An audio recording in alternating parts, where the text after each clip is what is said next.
नमस्कार प्यारे साथियों, आज की कहानी है फर्ज।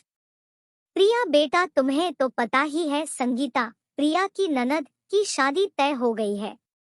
तुम्हारे देवर विकास का अपना परिवार है, 3 बच्चे हैं, वो तो खर्च कर नहीं सकता। तुम तो 2 ही सदस्य हो घर के, तुम्हारे बच्चे भी नहीं है, तो तुम्हारा खर्च भी कम है और बचत भी ज्यादा होगी, तो संगीता की शादी का सारा खर्चा तुम ही करना। प्रिया बोली, माँ जी, 2 ही क्यों, हम तो आपके साथ रहते हैं। आप, संगीता और हम दोनों 4 सदस्य हैं। शादी में तो हम उतना ही देंगे जितना हमारा आधा खर्चा विकास करेगा और आधा हक। आपने तो बड़ी आसानी से कह दिया कि विकास का खर्चा ज्यादा है और हमारी बचत ज्यादा, लेकिन आपने कभी ये सोचा है कि हमारे बच्चे नहीं हैं? हमें बुढ़ापे में भी खुद ही कमाकर खाना है। शरीर पता नहीं कब तक साथ देगा, कुछ बचत होगी तभी तो हम बुढ़ापे में अच्छे से खा पी सकेंगे। बुढ़ापे में तो हर चीज चाहिए होती है, दवाइयों का खर्च अलग। विकास के तो 2 बेटे हैं, एक बेटी है, सब मिलकर उन्हें देख लेंगे, लेकिन हमें कौन पूछेगा।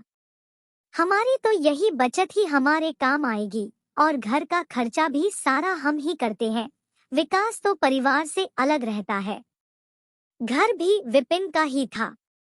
विजय अपने पिता के मकान में रहता था, जो सासू माँ ने खुशी से विजय को दे दिया था। प्रिया ने फिर भी सासू माँ को मान दिया कि वो उनके साथ रहते हैं। जब बुढ़ापा आएगा तब देखी जाएगी, प्रिया की सासू माँ बोली। अभी तो तुम्हें खर्च करना ही पड़ेगा। मैं न विपिन, प्रिया के पति, से भी बात करगी। प्रिया बोली, ठीक है, आप बात कर लीजिए, नितिन भी उतना ही देंगे जितना हमारा बनता है। उन्हें भी पता है जो उनकी जिम्मेदारी है, लेकिन जिम्मेदारी दोनों भाइयों की है। आप विकास को क्यों नहीं कहती, वो दोनों पति पत्नी नौकरी करते हैं। हमारी तो एक ही कमाई है। हम अपनी जिम्मेदारी जरूर निभाएंगे, लेकिन विकास को भी अपनी जिम्मेदारी निभानी होगी। नहीं तो आप कहीं से भी इंतजाम कीजिए, क्योंकि हमें तो अपने भविष्य के लिए इंतजाम रखना है। आप माँ हैं, आपके लिए तो दोनों बच्चे बराबर होने चाहिए। आप एक के कंधों पर सारा बोझ क्यों डालना चाहती है। एक तो शादी के 15 साल तक हम संतान सुख से वंचित हैं। आपने बच्चा भी गोद लेने नहीं दिया और हमारी बचत भी आप खर्च करवाना चाहती है। बस अब और नहीं।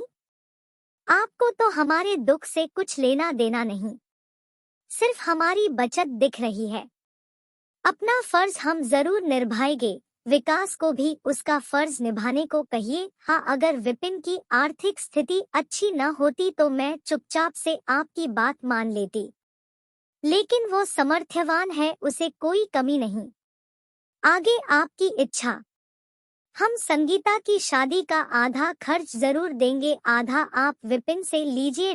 और पिताजी की हर महीने 40,000 पेंशन आती है, वो भी आपके पास ही है। हमने कभी नहीं कहा और न कुछ खर्च करने को कहा। संगीता की सासू माँ कुछ बोलती इससे पहले उनका बेटा नितिन आ गया। माँ ने संगीता की कही सारी बातें नितिन को बता दी, तो नितिन ने सथे हुए शब्दों में इतना ही कहा, प्रिया ने कुछ गलत नहीं कहा। आप माँ हैं, आपको भी हमारी स्थिति समझनी चाहिए। संगीता की सासू माँ ने चुप रहने में ही बेहतरी समझी और कमरे से बाहर चली गई। धन्यवाद दोस्तों।